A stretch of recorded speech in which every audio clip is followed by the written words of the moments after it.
Mickey Rourke, a name that is synonymous with rebellion, raw emotion, and a career of astonishing highs and heartbreaking lows, carved his own path in Hollywood. From his dramatic rise to fame to his self-destructive spirals, Rourke's life is an intense journey through the glitter and grime of the movie business, boxing rings, and personal struggle. Despite the extreme contrasts that have defined his career and personal life, Rourke remains one of the most unique and captivating figures in the entertainment world. His story is one of transformation, both physical and emotional, and his quest for self-identity and artistic fulfillment has led him through many tumultuous phases, leaving audiences both in awe and disbelief at his journey. The early years, struggles and escaping a traumatic childhood born in Schenectady, New York in 1952, Mickey Rourke's early life was far from the glamorous Hollywood dream. Although Mickey has never revealed his exact age, he has always kept this detail shrouded in mystery, adding to the air of enigma that has followed him throughout his life. His childhood, however, was anything but mysterious. It was filled with hardship. Rourke grew up in a violent, abusive household, and the trauma he endured would leave lasting scars. Though Rourke has been notoriously tight-lipped about his upbringing, the few details that have emerged hint at a deeply painful existence. It was this difficult childhood that would fuel his passion for boxing. In his teen years, Mickey found solace in the brutal discipline of boxing. The sport became not just an outlet, but a means of survival. He spent 9 years in the ring, becoming a formidable fighter despite the numerous concussions he sustained. His boxing career was marked by a strong record, but he eventually retired in 1973, taking a step back to reassess his life. The harshness of the sport had left its toll on his body, but it also gave him the physicality that would later shape his acting career. Despite his initial lack of interest in acting, the stage would soon beckon Mickey in a way he never expected. It was when a friend dropped out of a play that Mickey, out of a sense of duty to help, stepped in. This unexpected foray into acting ignited a passion within him, and soon he found himself auditioning for more roles, eventually studying at the renowned Actors Studio in New York. His deep commitment to the craft of acting, particularly in his formative years, was so intense that he would often go without food for days just to afford the cost of acting classes. Breaking into Hollywood, a rising star. By the late 1970s, Mickey Rourke was beginning to establish himself in the world of film. His early performances were met with critical acclaim, and he quickly became known for his intensity and emotional depth. In 1981, he landed a role in Body Heat, where, despite only appearing on screen for a few minutes, his performance was so memorable that critic Roger Ebert singled him out as the best supporting actor in the film. This recognition marked a pivotal moment in his career, establishing Mickey as a serious and talented actor. His next major success came with the ensemble drama Diner, 1982, in which Rourke's performance as the brooding yet vulnerable character earned him awards from both the Boston Society of Film Critics and the National Society of Film Critics for Best Supporting Actor. Though Diner was a critical success, it performed modestly at the box office, earning only $14 million, a small sum even at the time. Nonetheless, Rourke's talent shone through and he began to attract more significant roles. In 1983, Mickey starred in Rumble Fish, a film directed by Francis Ford Coppola, where he portrayed Motorcycle Boy, a character who became iconic in the annals of film history. The role was a reflection of Rourke's ability to bring a sense of depth and quiet power to his characters. To prepare for the role, he immersed himself in books about Napoleon, reflecting his dedication to the craft. However, despite the critical admiration for his performance, the film's financial success was underwhelming. Rumble Fish only earned $2.5 million at the box office, far below its $10 million budget. Despite this, the film remained a cult classic, and Rourke's portrayal of Motorcycle Boy is still remembered fondly by fans and critics alike. The Hollywood Rebel, shaping a controversial career. As Mickey's star continued to rise in Hollywood, so did his reputation for being a Hollywood rebel. He was not interested in following the traditional paths to fame, nor did he have much patience for the Hollywood system. He was outspoken, passionate, and determined to remain true to himself, even if it meant challenging the norms of the industry. This maverick attitude would be a defining feature of his career, setting him apart from other actors of his time. In 1984, Rourke starred in The Pope of Greenwich Village, another film where his performance was critically praised. His portrayal of Charlie, a character caught in the desperation of life in New York's underworld, showcased his ability to embody both toughness and vulnerability. Although the film was again not a major box office success, it solidified his reputation as a powerful and versatile actor. However, the ups and downs of Mickey Rourke's career were just beginning. In 1985, he starred in Year of the Dragon, a film directed by Michael Cimino, where he played a police officer embroiled in the seedy underbelly of New York City. To prepare for the role, Rourke trained with members of the Hells Angels motorcycle gang, further establishing his connection to the world of rebellion and raw authenticity. While the film was met with mixed reviews, it did gain a cult following, especially among fans like Quentin Tarantino, who admired Rourke's dedication to his craft. The following year, Rourke starred in 9.5 Weeks, a film that would prove to be both a commercial and cultural phenomenon. Known for its steamy and provocative nature, 9.5 Weeks was heavily edited for American audiences, but the unedited international version became a massive success, earning over $100 million. The film's success catapulted Rourke to A-list status, making him a sex symbol in Hollywood. However, despite the film's commercial success, it would become one of the first signs of Rourke's disillusionment with Hollywood's obsession with superficiality. He would later express regret over the film, stating that he was more interested in being taken seriously as an actor rather than as a heartthrob. Boxing and physical transformation, the price of rebellion. By the late 1980s, Mickey Rourke had begun to distance himself from acting, increasingly turning to boxing as a way to regain his sense of control and authenticity. His decision to return to the sport was not just about physical fitness. It was an attempt to reconnect with his roots, to find a deeper sense of purpose. Rourke's boxing career was as intense and tumultuous as his acting career. He took to the ring with the same aggression and determination that had made him a star in Hollywood. However, his time in the ring came with a heavy price. Rourke suffered numerous injuries, including broken bones and concussions, which led to extensive facial reconstructive surgery. Many believe that Mickey's decision to undergo such drastic physical changes was an act of self-sabotage. Some even speculate that he may have subconsciously wanted to destroy the very thing that had made him a star: his good looks. In a business that thrives on superficiality and image, Rourke's physical transformation was a radical rejection of Hollywood's obsession with beauty. His face, once known for its rugged handsomeness, was now altered beyond recognition. Rourke himself would later express regret for the plastic surgeries, acknowledging that his self-destructive tendencies had taken a toll on his body and his career. The fall and the struggle to return. As Rourke's boxing career progressed, his acting career took a back seat. He turned down major roles, including the part of Butch in Quentin Tarantino's Pulp Fiction, because he was too focused on boxing. His commitment to the sport, however, came at the expense of his mental and physical well-being. Doctors warned him that continued boxing could lead to severe long-term damage, much like the character in his film Homeboy, in which he portrayed a boxer struggling with self-destruction. Despite his injuries and physical transformations, Mickey Rourke attempted to make a comeback in the film industry. In the 1990s, he appeared in several films, including The Last Outlaw, 1993, but his return was not the triumphant moment many had hoped for. Rourke's reputation as a Hollywood bad boy continued to overshadow his talent, and his personal struggles, both with his body and his image, left him largely on the sidelines. The rise of Mickey Rourke. From heartthrob to Hollywood, rebel Mickey Rourke's early career in the 1980s saw him emerge as one of Hollywood's most promising and magnetic stars.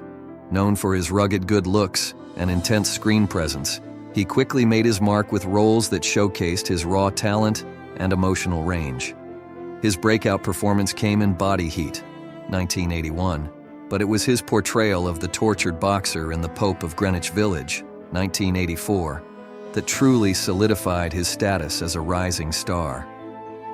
The 1980s were an exciting time for Mickey as he appeared in high-profile films like 9.5 Weeks, 1986, and Angel Heart, 1987, where he captivated audiences with his ability to embody characters that were both deeply flawed and oddly charming. Rourke's charismatic on-screen persona attracted a legion of female fans, many of whom saw him as a new kind of leading man, one who wasn't just a pretty face, but a multifaceted performer capable of portraying complex and often conflicted characters.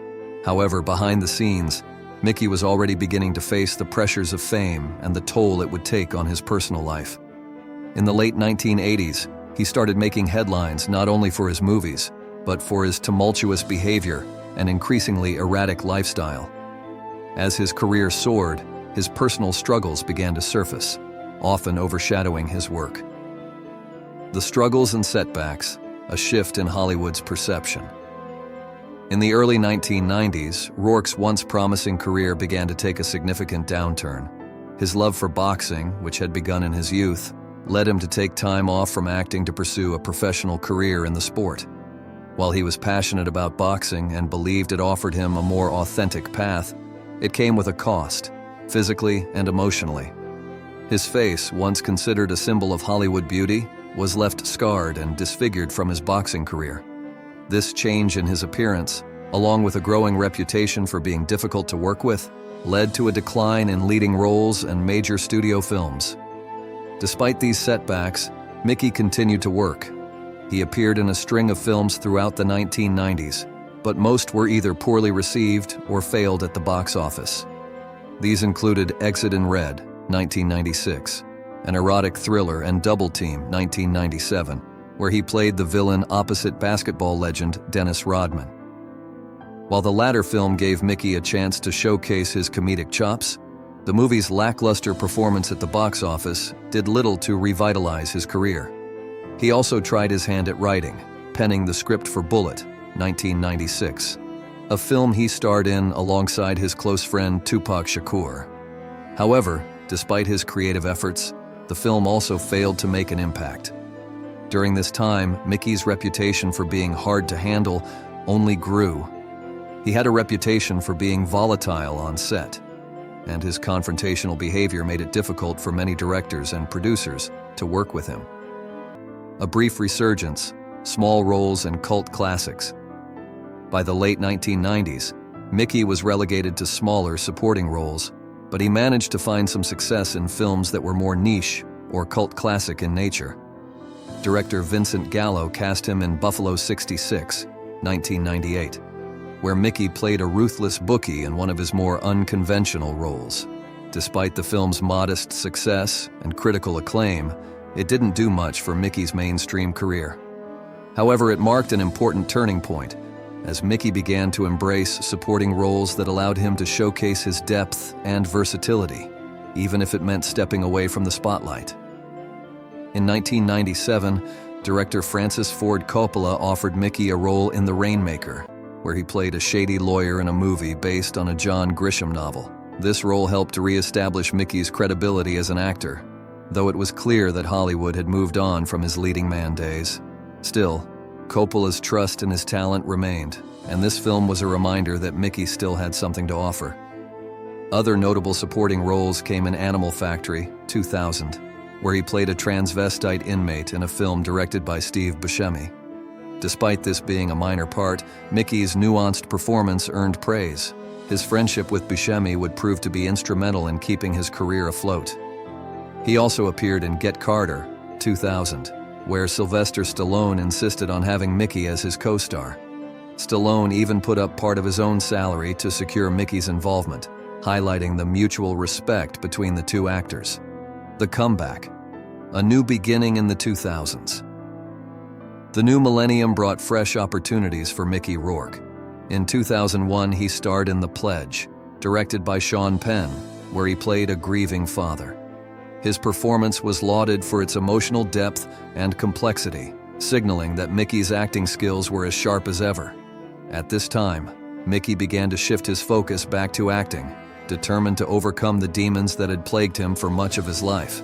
While his career seemed to be on an upward trajectory, Mickey's struggles with addiction and personal demons continued to haunt him. Still, he managed to find roles that challenged him artistically, including his appearances in Spun, 2002, a chaotic drug-fueled film, and Masked and Anonymous, 2003, which he joined specifically to work with the legendary Bob Dylan. Although Masked and Anonymous was a commercial and critical disappointment, it was clear that Mickey had found a creative outlet with artists who shared his passion for their craft. One of the most significant roles of his career came in 2003, when he teamed up with director Tony Scott in Man on Fire, starring alongside Denzel Washington. Mickey's portrayal of a corrupt businessman was met with critical praise, further solidifying his reputation as a character actor. This collaboration with Scott led to another pivotal role in Once Upon a Time in Mexico, 2003, directed by Robert Rodriguez, a film that became one of Mickey's strongest action performances in years. Sin City and The Wrestler. Peak performances and major recognition. The breakthrough that many had long awaited came in 2005 with Sin City. Directed by Robert Rodriguez and Frank Miller, the film was based on the graphic novels by Miller and became a huge commercial success. Mickey Rourke's portrayal of Marv, a grizzled anti-hero with a scarred face, was a standout in the film. The role resonated with Mickey on a personal level. His character's disfigured face mirrored the physical changes he had undergone over the years, and his troubled, yet noble persona felt like an extension of his own life experiences. Mickey's performance in Sin City earned him multiple awards, including Best Supporting Actor from the Chicago Film Critics Association. The film's groundbreaking visuals, intense violence, and unique storytelling style captivated audiences, and Mickey's portrayal of Marv became iconic. It was this role that truly marked his comeback into the Hollywood spotlight. However, it was The Wrestler, 2008, that would define Mickey's legacy in a way that few films ever do. Directed by Darren Aronofsky, the film tells the story of Randy the Ram Robinson, a washed-up professional wrestler struggling to regain his former glory. In many ways, Randy the Ram was a reflection of Mickey himself. Once a bright star who had fallen into obscurity, but still yearned for a second chance. Mickey's performance in The Wrestler was nothing short of remarkable. Aronofsky pushed him to his physical and emotional limits, ensuring that Mickey's portrayal of a broken man seeking redemption was as raw and authentic as possible. One of the most memorable scenes involved Mickey working behind a deli counter, interacting with real customers who were unaware they were in a scene with a former Hollywood star. His portrayal of Randy earned universal praise, with many considering it one of the best performances of all time. Mickey was nominated for an Academy Award for Best Actor for his role in The Wrestler, and although he didn't win, the nomination marked a moment of redemption for the actor who had struggled for so many years. At this point in his career, Mickey was no longer just a former heartthrob or troubled star. He had become a respected actor whose talent had finally been recognized by the industry. The downturn, controversy, public feuds, and fading stardom. Despite his career revival following The Wrestler, Mickey's time in the limelight was brief.